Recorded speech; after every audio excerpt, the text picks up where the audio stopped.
امام احمد، ترمذی اور ابو داود نے سیدنا سعد بن ابی وقاص رضی اللہ عنہ سے روایت کی ہے کہ انہوں نے سیدنا عثمان رضی اللہ عنہ کی شہادت کے فتنے کے وقت فرمایا، میں گواہی دیتا ہوں کہ رسول اکرم صلی اللہ علیہ وسلم نے فرمایا تھا، ایک بہت بڑا فتنہ رونما ہوگا، اس میں بیٹھنے والا کھڑے ہونے والے سے بہتر ہوگا اور کھڑا ہونے والا چلنے والے سے بہتر ہوگا اور چلنے والا دوڑنے والے سے بہتر ہوگا۔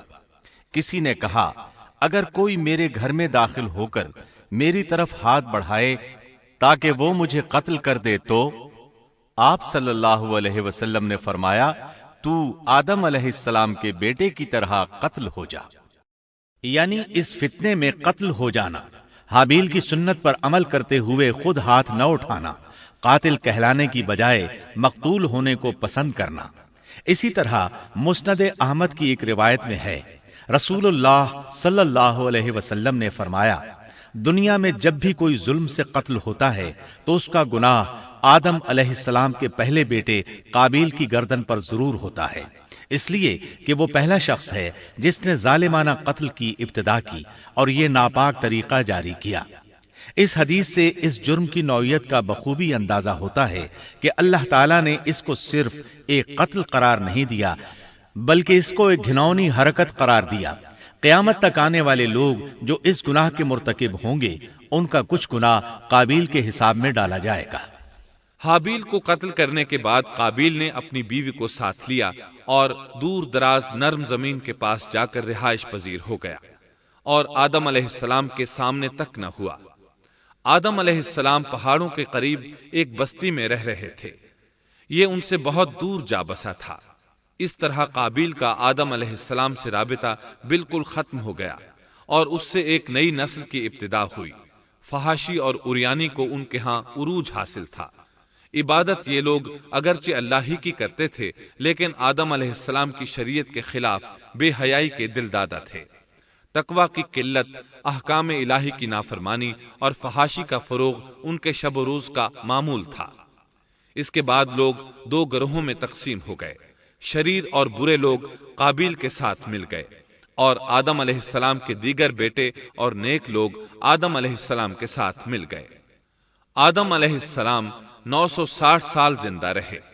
ان کی کل عمر تو 1000 سال تھی لیکن 40 سال کم کر دی گئی۔ سیدنا ابو ہریرہ رضی اللہ عنہ بیان کرتے ہیں کہ رسول اللہ صلی اللہ علیہ وسلم نے فرمایا، جب اللہ نے آدم علیہ السلام کو پیدا فرمایا تو ان کی پیٹھ پر ہاتھ پھیرا، اس طرح قیامت تک جتنے انسان پیدا ہونے والے تھے ان کی روحیں وجود میں آ گئیں۔ پھر ہر انسان کی آنکھوں کے درمیان ایک نور رکھ کر آدم علیہ السلام کے سامنے پیش کیا۔ انہوں نے پوچھا، یا اللہ یہ کون ہے؟ اللہ نے فرمایا، یہ تیری اولاد ہے۔ ان میں سے ایک کی پیشانی کی چمک آدم علیہ السلام کو بہت اچھی لگی۔ انہوں نے پوچھا، یا اللہ یہ کون ہے؟ جواب ملا، یہ تیری اولاد میں سے بہت دور جا کر ہیں، ان کا نام داؤد ہے۔ پوچھا، ان کی عمر کتنی ہے؟ فرمایا 60 سال۔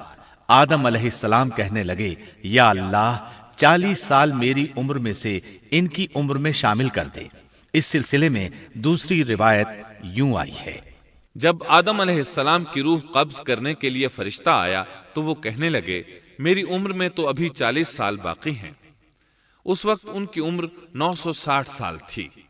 انبیاء اپنی عمر سے واقف ہوتے ہیں۔ فرشتے نے کہا، کیا آپ کو یاد نہیں آپ نے اپنی عمر کے 40 سال اپنی اولاد داؤد کو ہبہ کر دیے تھے؟ رسول اللہ صلی اللہ علیہ وسلم نے فرمایا، چونکہ آدم علیہ السلام نے انکار کیا تو ان کی اولاد بھی انکار کی عادی ہے۔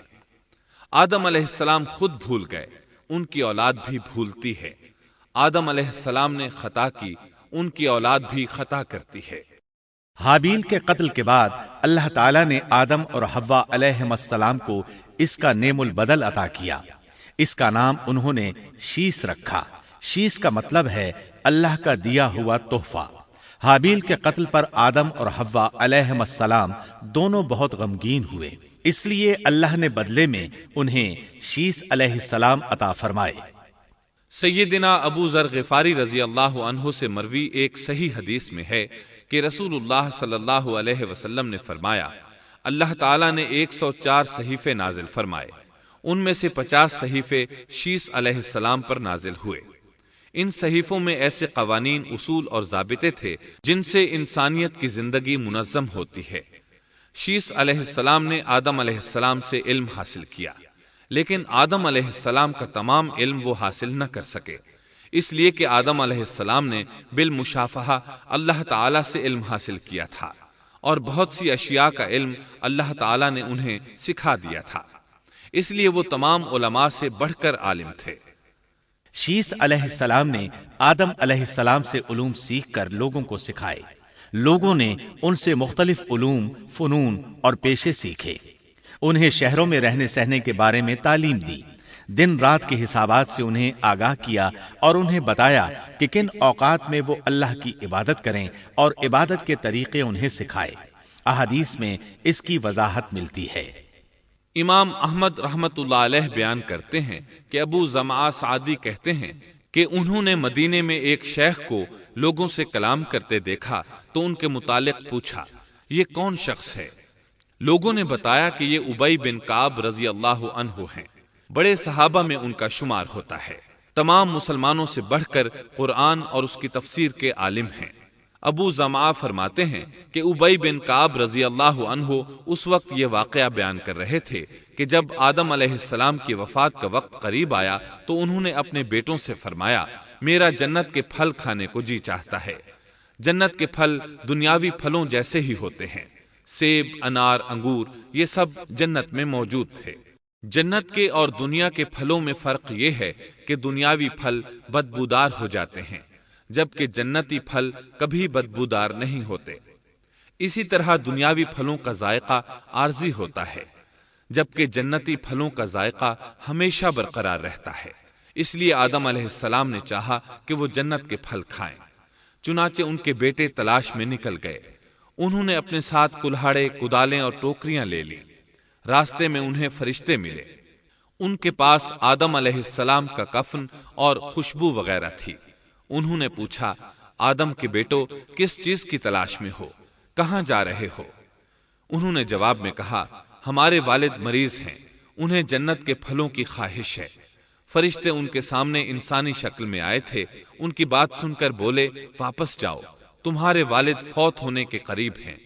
اب ان میں اتنی طاقت نہیں رہی کہ پھل کھا سکیں۔